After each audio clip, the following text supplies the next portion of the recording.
This video is an overview of HackNotice Teams. If you just purchased HackNotice Teams, when you log in, you'll see a banner like this one asking you to set up your account. This banner will take you to your customer page where you can learn more about what type of customer you have and the number of Teams users that you've purchased. You can see we have two Teams departments, the security department by default, and I also added a sales department. You can see your Teams HackWatchlist. This is for websites that you want all of your users to monitor. We use office.com, so I added office.com to everyone's HackWatchlist. Here you can see the users that you've invited into your account. I invited Mike as a part of the security department to be a part of this account. Once you've added users to your account and your account starts generating statistics, you can take a look at your Teams dashboard. HackNotice Teams does population analysis on your users to find the users that are in your top population, going above and beyond, and your bottom population, falling behind.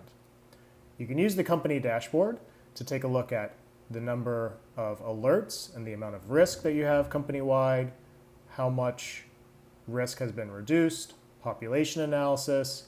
You can even find most recent actions and most common or least common habits. Company dashboard can always be looked at per department. We can take a look at the support department dashboard and see how their dashboard matches up versus the overall dashboard. HackNotice Teams has a risk explorer, over 50 different analytics tools and visualization tools that you can use to analyze your risk. We can see most common hacks. We can also see our open risk per department. From this view, I can see recruiting and support needs some additional work. Let's look at our department leaderboard to see how our departments are doing. We can see DevOps and security have fixed a lot of alerts, whereas support and recruiting are falling behind. We can take a look at our company leaderboard to see which users are going above and beyond and which users need additional help. We can also take a look at our users directly. Within our users, let's look at the recruiting department. Let's take a look at Alex. Here we have Alex. Alex uses his laptop with HackNotice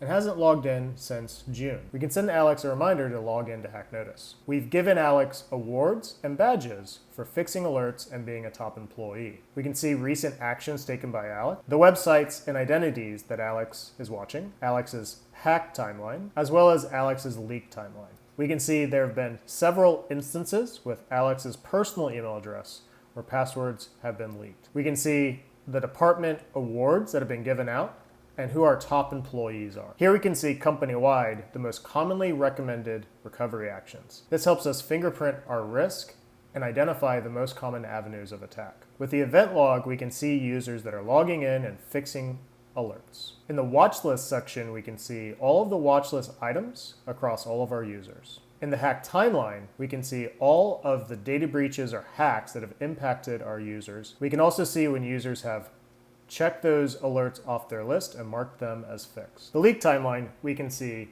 all of the identity leaks that have impacted our users. We can see which users have already marked those alerts as fixed. In our security habits, we can set company-wide security habits. If you always enforce two-factor authentication or you've purchased account monitoring for your employees, you can set company-wide habits, which makes these checkboxes always checked for all of your users. In our risk score preferences, we can set how the risk score algorithm works. We can add additional weights to leaks or hacks. We can change the multiplier based on different date ranges. We can even give specific users a heavier weight. In our reminder preferences, we can set email reminders to remind different groups of users to log in and use HackNotice. We're currently reminding users to log in monthly if they haven't already. We're reminding our bottom departments to review hacks and leaks quarterly, and we're reminding our bottom users to log in weekly. Every HackNotice security team account has access to not only all of the Teams functionalities and dashboards, but also full access to personal monitoring. In your personal HackWatchlist, you can set the websites that you want to have monitored for your account. In the HackWatchlist suggestions, we have a list of suggested businesses. You can pick and choose from this list, or you can add domains directly to your watch list. In your leak watch list, we automatically populate your work email address. You can add in personal email addresses, up to 20 for yourself or even for family members.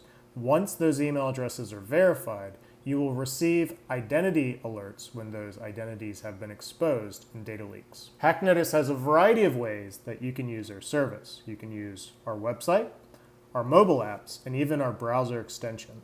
In your preferences section, you can set your preferences for receiving emails or push notifications. You can also enable two-factor authentication. All HackNotice accounts have direct access to provide feedback and get in contact with the HackNotice team. If you click on the talk bubble in the top right corner, you can directly contact the HackNotice team with any feedback questions that you have.